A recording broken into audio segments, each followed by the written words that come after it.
Hostages have crossed into Israeli territory accompanied by the Israel Defense Forces and the Israel Securities Authority forces. The released hostages crossed the border into Israeli territory. The released hostages are currently on their way to an initial reception point in southern Israel, where they will undergo an initial medical assessment. The three released hostages have arrived at the initial reception point in southern Israel, where they will be reunited with their mothers. IDF medical officials are accompanying the released hostages during an initial medical assessment. IDF representatives are accompanying their families at the hospital.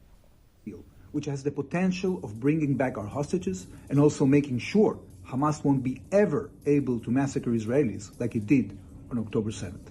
Peace won't prevail if Hamas is allowed to rearm and regroup. The Middle East has changed.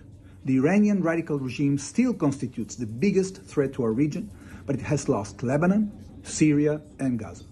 With enough international pressure, we can make sure it stops its quest for nuclear weapons. I'd like to thank the Indian government for supporting our right for self-defense, and we especially appreciate the overwhelming support of the Indian people.